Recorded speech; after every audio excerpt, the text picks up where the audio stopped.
భక్తకోటి మృక్కులు దీర్చు మహిమాన్విత జననీ మనుజాలి మనవులు ప్రభుకు చేర్చు పరమ పావని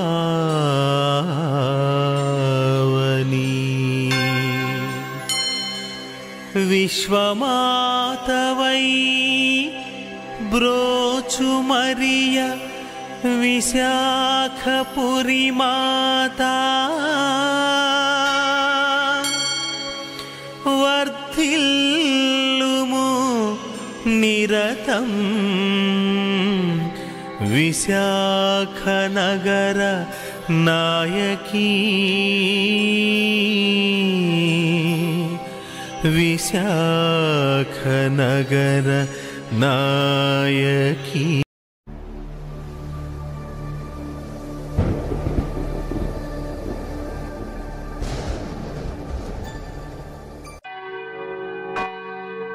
పితా పుత్ర పవిత్రాత్మ నామమున ఆమేన్. ప్రభుని యందు ప్రియమైన సహోదరి సహోదరులరా, ఈనాడు మన తల్లి తిరుసభ తల్లి కన్య మరియ యొక్క అమలోద్భవి మాత మహోత్సవాన్ని ఈనాడు మనం అందరం కూడా జరుపుకుంటూ ఉన్నాం. ఇక్కడ అమలోద్భవి మాత అంటే పాప కళంకం లేని మాత అని మనం చెప్పుకోవచ్చు. ఇక్కడ మరలా పాపపు కళంకం అంటకుండా జన్మించడం అనేది మరియ మాతకు దేవుడు ఒసగిన అమూల్యమైన వరం అని చెప్పి మనం గ్రహించాలి. సృష్టికి పూర్వమే దేవుడు మరియ మాతకు మహావరాన్ని ప్రసాదించారని చెప్పి మనం అర్థం చేసుకోవాలి.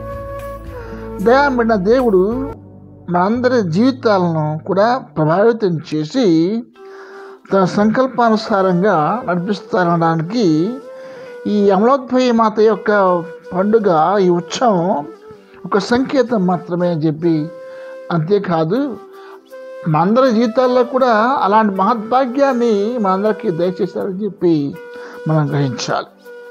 ఇక్కడ ఒక ప్రత్యేకంగా చెప్పుకోవాలంటే, మనం అందరం కూడా దేవునికి ప్రియ బిడ్డలంగా మారామని చెప్పి, అదేవిధంగా ఆయనకు ప్రత్యేకమైనటువంటి వాత్సల్యంతో కూడుకున్నటువంటి తల్లి కన్య మరియ ఆయన పట్ల ఎంతో ఇక మహానందాన్ని చూపిస్తూ ఉన్నారు. ఉత్సాహాన్ని, ఒక పవిత్రమైన ప్రేమను కూడా ఆయన పట్ల కనబరుస్తూ ఉన్నారు. ఎందుకంటే మనందరి జీవితాలు కూడా మొత్తం కూడా మరియ మాత జీవితంతో ముడిపడి ఉన్నాయని చెప్పి మనం గ్రహించాలి. ఇక్కడ మరియ మాత ఆధ్యాత్మిక పుత్రులమైన మన అందరికీ కూడా నిత్య జీవన భాగ్యాన్ని దయచేసేందుకు ప్రభువైన దేవుడు తన వాగ్దానాన్నింటిని కూడా నెరవేర్చాలనడానికి మరియ మాత ఈ అమలోద్భవి మాత ఉత్సవం అనేది ఒక నిదర్శనంగా, ఒక అపూర్వమైనటువంటి ఉదాహరణగా ఉంది. మా అందరి జీవితాల్లో కూడా దేవుడు మరియ మాతకు వసినటువంటి ఆ దివ్య వరాన్ని మన గాథ అందరూ కూడా మాకు ఇచ్చారని చెప్పి, మనల్ని కూడా ఆయన ఆ దేవునికి పుత్రికలంగా చేసుకున్న తర్వాత కూడా ఆయన ఆ తల్లికి ఇచ్చినటువంటి ఆ కృపావరాన్ని మనతో కూడా పంచుకుందాం. అంటే ఆది మానవుడు చేసిన తప్పు వల్ల ఈ యొక్క ఆ కృపావరం అనేది మనందరం కూడా పోగొట్టుకున్నాం. అయితే ఇక్కడ తల్లి కన్య మరియ పట్ల దాన్ని ఒక స్వదాహరణంగా మనందరం కూడా దయచేస్తూ, మనం కూడా ఏమాత్రం దేవుని దృష్టిలో తీసిపోలేదని చెప్పి నిరూపించుకోవడం కోసం ప్రభు అయిన దేవుడు మనందరికీ కూడా ఆ కృపా వరాన్ని దయచేస్తారు. ఎందువల్లంటే ఆది మానవులు ఆదాము ఏవల యొక్క జీవితం అనేది ఏదైనా మనలో మొదట ఆనందంగానే గడిచింది. ఆ దేవుడు తినవద్దన్న పండును తిని ఆజ్ఞాపించిన వృక్షం యొక్క పండ్లను తిని వీళ్ళు నానా కష్టాలు పడ్డారు. ఇదే ఒక విధంగా చెప్పాలంటే ఈ పండు తినటం అనేదే వారి కష్టాల యొక్క ఆరంభానికి ఒక సాదృశ్యంగా ఉంది. దేవుడి మాటను కాదని ఆరగించిన ఆ పండు వీరి యొక్క జీవిత విధానంలో అనేక అగచాట్లకు గురి అయ్యింది. దేవుని యొక్క సంకల్పాన్ని కూడా విస్మరించే విధంగా చేసింది దేవుని ఆజ్ఞను ధిక్కరించే విధానం. ఇక్కడ సైతాను కల్పించిన భ్రమలకు లోనైనటువంటి ఈ యొక్క అవాదాములు వాళ్ళు కూడా దేవుడు అతను వాళ్ళు కావాలని చెప్పి భావించుకొని దురాశతో సొంత నిర్ణయం తీసుకోవడమే ఈ వారి యొక్క భంగపాటుకు ఈ యొక్క పాపానికి గురిసే విధంగా తయారయ్యిందని చెప్పి మనం గ్రహించుకోవాలి. అంటే దేవుడు తెలియకుండానే ఆయన ఇష్టాయిష్టాలతో నిమిత్తం లేకుండానే దొడ్డిదారిన దేవుని మహిమను సొంతం చేసుకోవాలన్నటువంటి ఉబలాటం, అంటే దేవుని మహిమను చూచి తాము కూడా అదే విధంగా పొందాలని చెప్పి ఈర్ష్య చెందినటువంటి ఆది మానవులు తాము అంతటి మహాత్ములు కావాలన్నటువంటి తపనతో దైవాజ్ఞను మీరి తప్పు చేశారు. ఇక ఇక్కడ స్వర్గతుల్యమైనటువంటి ఏదైనా మనం ఈ వనవాస భాగ్యాన్ని శాశ్వతంగా కోల్పోయారు. కాకపోతే ఇక్కడ మనం గుర్తుంచుకోవాలి, పతనం కాకముందు ఆయుర్తులకు దేవుని మధ్య ఎలాంటి సంబంధాలు ఉండేవో స్పష్టంగా మనకు తెలియదు. అయితే కొన్ని ఆనవాళ్ళ వల్ల మనం తెలుసుకోవాల్సినటువంటి విషయాలు ఏంటంటే, ఆ ప్రభు అయిన దేవుడు సృష్టిలో ఉన్నటువంటి ప్రతి ఒక్క జీవరాశిని కూడా వారి అధీనంలో ఉంచి మొత్తానికి కూడా పేర్లు పెట్టి సృష్టి మొత్తానికి కూడా వారి ఆలనా పాలనలో వారి ఆధిపత్యంలో ఉంచుకోమని చెప్పి స్వయంగా దేవుడే చెప్పాడు. అని దీన్ని బట్టి చూస్తే వారికి సృష్టి మీద అధికారం ఉందని చెప్పి మనం అర్థం చేసుకోవాలి. కనుక ఈ ఆయుతల్లులు పాపానికి ఒడిగట్టి పతనమైన తర్వాత దేవుడితో వారికి గల సంబంధాలు పూర్తిగా తెగిపోయాయని చెప్పి మనం గ్రహించుకోవాల్సిన అవసరం ఎంతైనా ఉంది. ఇక ముందుగా దేవుడు పతనములైన పవిత్రులైన ఆది మానవులను ఏదైనా వనం నుండి నిర్దాక్షిణ్యంగా బహిష్కరించారు. అప్పుడు వారు వనానికి వెలుపల అనేక ప్రతికూల పరిస్థితులను ఎదుర్కొంటూ అనుక్షణం భయాందోళనతో బతకవలసి వచ్చేది. తమకు తారసపడే ప్రతి ప్రాణి తమకొక శత్రువులా కనిపించేదని చెప్పి మనం గుర్తుంచుకోవాలి. అంటే ఇవన్నీ కూడా వారికి పాపం మరణం వారిని లాగా ఇవన్నీ కూడా వెంటాడుతూ వచ్చాయి, నేడులాగా వెంటాడుతూ వచ్చాయి. వారికి అడుగున బతుకు వారికి ఒక రండంగా తయారైంది. వారి మధ్య జీవించడం అనేది కూడా ఒక కష్టతరంగా తయారైంది.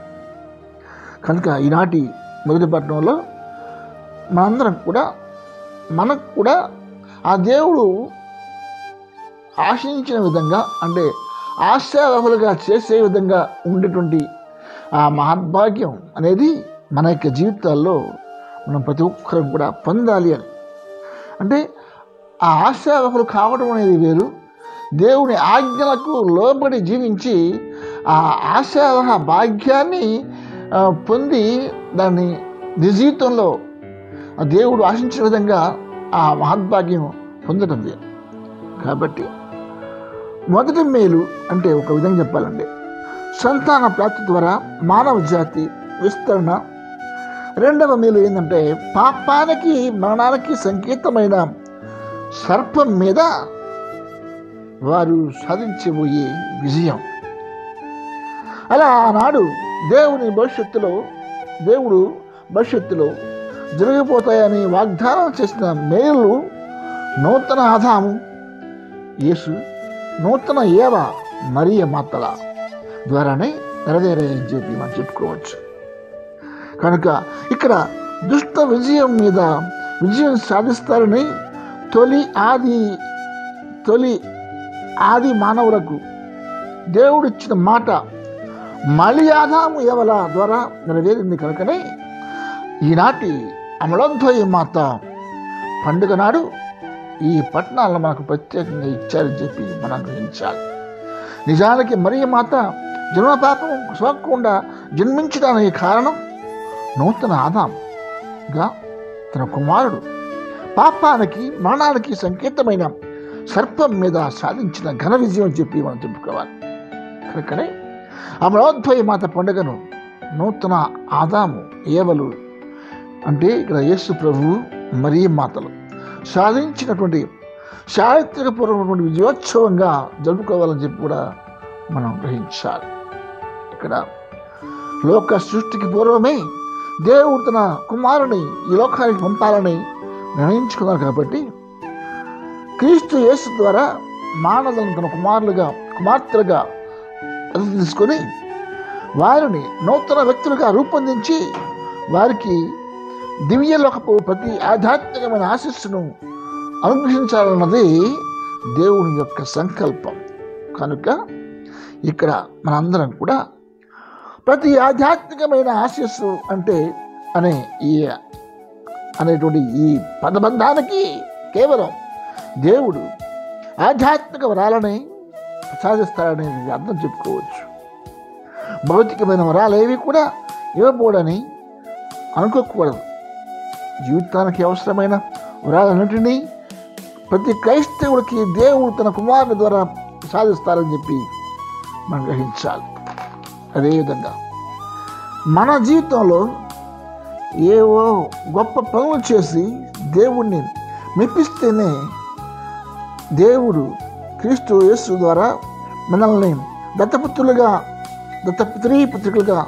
చూపిస్తారనుకోవడం కూడా పొరపాటే. ఇక్కడ ఈ తత్వాన్ని దేవుడు మనకు మన జ్ఞానస్థానం ద్వారానే ఉచితవరంగా ప్రసాదించాలని చెప్పి మనం గ్రహించాలి. ఇక్కడ మరియ మాతను అమలోద్భవిగా అంటే జన్మపాపం లేని పావన మూర్తిగా సృజించినందుకు లోక సృష్టికి పూర్వమే తన కుమారుని ద్వారా మనకు ప్రతి ఆధ్యాత్మికమైన ఆశీస్సును అనుగ్రహించాలని నిర్ణయించినందుకు మనం దేవుని పూర్ణ హృదయంతో స్తుతించాలి. అందుకు వీలుగానే తల్లి శ్రీసభ ఈరోజు ఈ పట్టణాన్ని మనకు అందజేస్తూ ఉంది. కనుక చూడండి, ప్రభునందు ప్రియమైన సహోదర, ఈ లోక రక్షణ ప్రణాళికలో ప్రభు అయిన దేవుడు మనందరినీ కూడా తన యందు ఎన్నుకొని మనల్ని దైవ ఆశీర్వాదాల కోసం మనల్ని కూడా నింపుతూ ఆ ఆశీర్వాద బలం తక్కువైనప్పుడు మనల్ని ఎల్లప్పుడూ కూడా ఆయన ఉత్తేజపరుస్తూ మనం ఎల్లప్పుడూ కూడా ఆ క్రీస్తు ప్రభువుకి ఇక సహోదరులుగా ఉండటానికి, అదేవిధంగా మై తల్లికి పుత్రులుగా ఉండడానికి ఆయన మనకు వరాన్ని ఇచ్చారు. కనుకనే అమలోద్భవి మాత మహోత్సవం సందర్భంగా ఈనాటి సువార్త పట్టణంలో కూడా మనం చెప్పుకోవాల్సిందంటే గాబ్రియల్ సన్మాసుడు మరోసారి మరియ మాతకు మంగళవార్త చెప్పిన ఘట్టాన్ని చదువుతూ ఉన్నాం. దానియేలు గ్రంథంలో ఇక్కడ ఈనాడు ప్రవక్తల ద్వారా ఈ అనుగ్రహపూర్వకమైనటువంటి జీవన విధానాన్ని దేవుడు మానవాళికి ఇచ్చారనటానికి మరి తల్లి ఒక సాదృశ్యమని, ఆ జీవిత విధానానికి గాబ్రియల్ దూతను దేవుడే స్వయంగా పంపారని కూడా ఈ యొక్క స్వార్థ పట్టణం మా అందరూ కూడా స్పష్టం చేస్తూ ఉంది. అదేవిధంగా చూడండి, పూర్వ నిబంధన గ్రంథంలోని ప్రవచనాలను ప్రభు అయిన దేవుడు చేసిన వాగ్దానాలను అనుసరించేవారు దేవుడు దానియేలు ప్రవక్త కడకు పంపిన అదే గాబ్రియల్ దూత కన్య మరియ వద్దకు పంపారని గుర్తిస్తారు. కనుక ఇక్కడ మనందరం కూడా ఒక నిర్దిష్టమైన సమయం ఎప్పుడో దానియేలుకు తెలియజేయడానికి దేవుడు ఆనాడు గాబ్రియల్ దూతను కూడా పంపారని చెప్పి మనం గుర్తుంచుకోవాల్సిన అవసరం ఉంది. ప్రభువునందు ప్రియమైన సహోదరి సహోదరా, అదే గాబ్రియల్ దూత మరియమ్మకు యేసు జనన వార్తను ప్రకటించడానికి మరలా రావడం విశేషం అని చెప్పి మనం గుర్తుంచుకోవాలి. గాబ్రియలు మరియమ్మకు వందన వచనాలు పలుకుతాడు. ఈ వందన వచనాలు మర్యాద కోసం మానవులు చెప్పుకునే మామూలు మాటలు కావు. ఇవి అసాధారణమైనవి, నిగూఢమైనవి. దూత పలికిన వందన వచనాల ద్వారానే మరియమ్మ తన గురించి తాను తెలుసుకోగలిగారు. మానవ రక్షణ చరిత్రలో దేవుడు తనకు ఉద్దేశించిన పాత్ర ఏమిటో, దేవుడు తనకిచ్చిన ప్రాధాన్యం ఎలాంటిదో గ్రహించగలిగారు. ఆదిలోనే దేవుడు తనను అనుగ్రహ పరిపూర్ణాలుగా నిర్దేశించారని తెలుసుకోగలిగారు. కనుక అప్పుడు తాను పలికిన వందన వచనాన్ని వివరిస్తూ దేవదూత ఏలిన వారు నీతో ఉన్నారు అని మరలా ఆ వచనాన్ని పునరుద్ధరిస్తూ ఉన్నారు.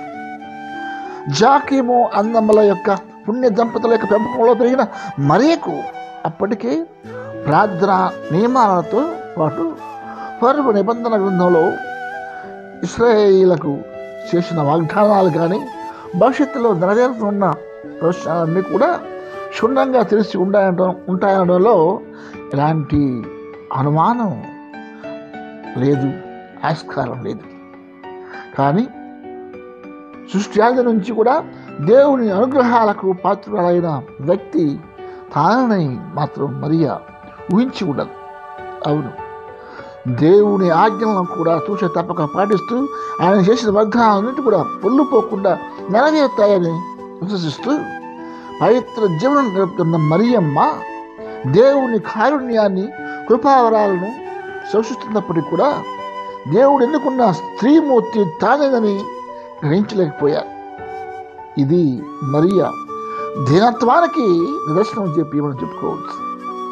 కానీ గాబ్రియల్ దూత యేసు జనన వార్తను ప్రకటించిన క్షణం నుంచి మరియకు దేవుని ప్రణాళికలోని నిగూఢ సత్యాలు ఒక్కొక్కటిగా స్పష్టం కాసాగాయి.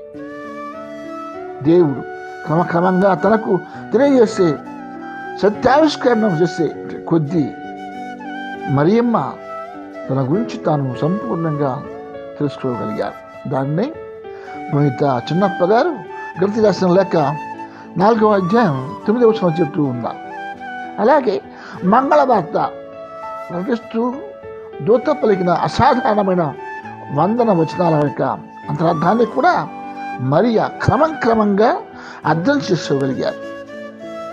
కనుక ప్రభువునందు ప్రియ సహోదరి సహోదర, మనం కూడా స్వార్థ కథనం ప్రకారంగా దూత మాటలు వినిన వెంటనే మరియా కర్త చెందారనటానికి శుభవచనం ఏమిటా అని ఆశ్చర్యపోతూ ఆవరించసాగారు అనటానికి నిజానికి మరియమ్మ ఇలా జీవితాంతం తన కళ్ళెదుట జరుగుతున్న మహత్కార్యాలను చూస్తూ తనలో తాను సమరమాశ్చర్యాలకు గురవుతూనే ఉన్నారని లూకా తన యొక్క సువార్తలు ప్రకటిస్తూ ఉన్నాడు, చెబుతూ ఉన్నాడు. ఇక ప్రభువునందు ప్రియమైన సహోదరులారా, యేసు జనన ప్రకటన సమయంలో మరియ తన గురించి తాను కొంతవరకే తెలుసుకోగలిగారు. కానీ దేవదూత పలికిన అనుగ్రహ పరిపూర్ణాల ఏళ్ళవారు నీతో ఉన్నారు అనే వందన వచనాలను తన హృదయంలో వదిలిపరుచుకొని ధ్యానించడం ద్వారా నజరేతులో అప్పటి వరకు కూడా తాను గడిపిన పవిత్ర జీవనానికి పరమార్థమేమిటో పూర్తిగా గ్రహించగలిగారు. అంతేకాదు, దేవదూత వందన వచనాల ద్వారా దేవుని ప్రణాళికలో తనకున్న ప్రత్యేక స్థానం ఏమిటో గుర్తించగలిగారు. ప్రభు అయిన దేవుని సహవాసంలో తాను గడుపుతూ వచ్చిన పవిత్ర జీవనం దేవదూత ప్రకటించినట్లు నిష్కలంకమైనదే నన్న సత్యాన్ని కూడా మరియమాత తెలుసుకోగలిగారు. అయితే ఒకటి, యేసు ప్రభు తన మరణ పునరుత్థానాల ద్వారా సైతాను జయించి దాని దుష్ట పాలనను అంతమొందించడం ద్వారా ప్రభు మోక్షారోహణం, పవిత్రాత్మ ఆగమనం, ఘట్టాంతరం ఆనాడు దేవదూత పలికిన 100 వచనాలను సంపూర్ణంగా ఆకలింపు చేసుకోగలిగారు. అవును, తన కుమారుడు క్రీస్తు ప్రభువు అఖండ విజయాన్ని సాధించిన తర్వాతనే మరియమ్మ గారు సత్యావిష్కరణ చరిత్ర ఆరంభ దశలో ప్రభు అయిన దేవుడు వాగ్దానం చేసిన స్త్రీ, ఆమె సంతతి అంటే తాను తన కుమారుడే అన్న దార్థాన్ని అర్థం చేసుకోగలిగారు. మరో మాట చెప్పాలంటే దేవదూత 100 వచనాల ద్వారా వాటిని తన హృదయంలో బదిలిపరుచుకుని ధ్యానించడం ద్వారానే మరియ ఈ నిగూఢ సత్యాన్ని అవగాహన చేసుకోగలిగారని చెప్పి మనం గ్రహించాలి. కనుక ప్రభుని యందు ప్రియమైన సహోదరి సహోదరుల, ఒక మాటలో చెప్పుకోవాలంటే తన యథార్థ స్వభావం ఏమిటో మరియ కనుగొనగలిగారు. అలా మరి కనుగొన్న నిగూఢ సత్యం ఇదే. అదే, నేను అమలోద్భవి మాతను. అవును, కన్య మరియ అమలోద్భవి మాత, ధన్య కన్య అమలోద్భవి దేవమాత మరియ అమలోద్భవి మాత.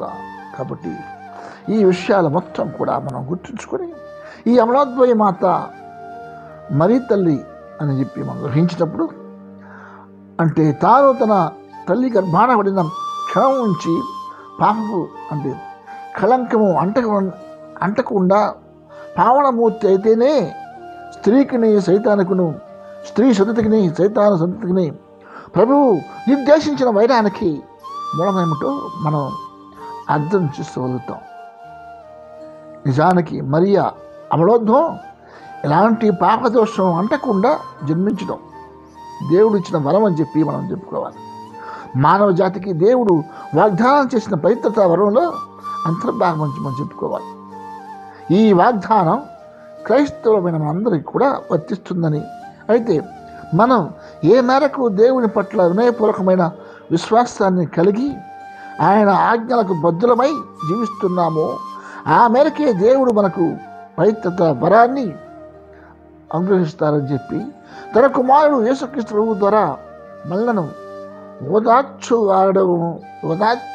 ఓదార్చువాడైన పవిత్రాత్మ ద్వారా తండ్రి భగవానుడే మనలను పవిత్రత వరంలో భాగస్వాములుగా చేస్తారని, క్రైస్తవ విశ్వాసులందరినీ పావనమూర్తులుగా తీర్చిదిద్దుతారని చెప్పి కూడా మనం అర్థం చేసుకోవాలి. కనుక ప్రియమైన సహోదరి సహోదర, మరి మాత దేవుని అనుగ్రహానికి ఆదరాభిమానాలకు చూరగొన్న పుణ్యవతిని అయినా తన భాగ్యాన్ని తలుచుకుని ఆ తల్లి ఎన్నడూ కూడా మిడిసిపడి చేసింది లేదు. తాను సాక్షాత్తు దేవుని కుమారునికి జన్మ ఇచ్చినప్పుడు తన కుమారుని మరణవేదనలో పాటు పాల్పంచుకుంటూ వ్యాకుల మాతగా తరలినప్పుడు అంత దైవ సంకల్పమని తలంచి దైవాభిష్టానికి సవినయంగా తలదాల్చారే కానీ తప్ప సుఖాలలో పొంగిపోవడం లేదు, కష్టాలలో పొంగిపోవడం లేదు. తాను దేవమాత కనుక దేవుడు తనకు సర్వశ్రేష్టమైన వరాలను అనుగ్రహించి సన్మానించాలని మరి తల్లి ఈనాడు కోరుకోలేదు. ఆ దేవమాతల మనము దేవుడు విశ్వసిస్తున్నాం. మరి దేవుడి నుంచి మనం కోరుకుంటున్నది ఏమిటి? సదా ఆయన సంకల్పమే నెరవేరాలని కోరుకుంటున్నామా, లేక ఆయన సంకల్పం ఎలా ఉన్నా మనం కోరిన కోరికలు మొత్తం కూడా ఈడేర్చేలాగున ఎదురు చూస్తున్నామా?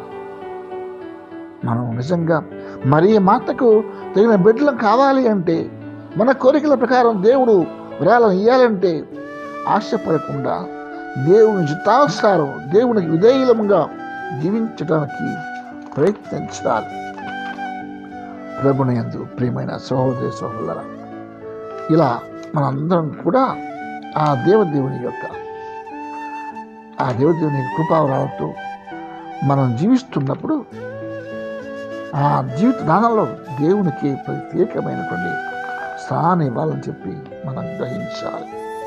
కనుక ఈనాడు ఈ దివ్య పూజా బలిలో ఆ మరియ మాత ప్రార్థన మధ్యస్థం ద్వారా మన ఎల్లప్పుడూ కూడా దేవునికి బిడ్డలమని అదే విధంగా బ్రతకాలి అని, జీవించాలి అని చెప్పి కోరుకుంటూ ఆ ప్రభు అయిన దేవుడు ఎల్లప్పుడూ కూడా మన జీవితాలను ఆశీర్వదించాలని చెప్పి కూడా మనం కోరుకోవాల్సిన అవసరం ఉంది.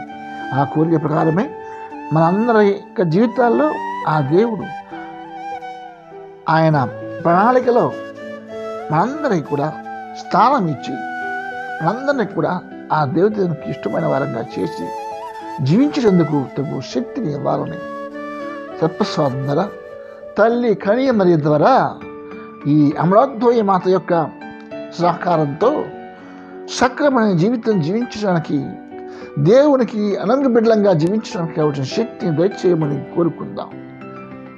ఆ కోరికని ఆ దేవుని వెల్లడించి మరియ మాత మనందరికీ సహాయపడే విధంగా, మన జీవితాలను పండించే విధంగా సహాయపడమని ఆ తల్లి కనియ మరియ యొక్క ప్రార్థన సహాయంతో ఆ దేవుడిని అడిగి వేడుకుందాం. ఆమేన్.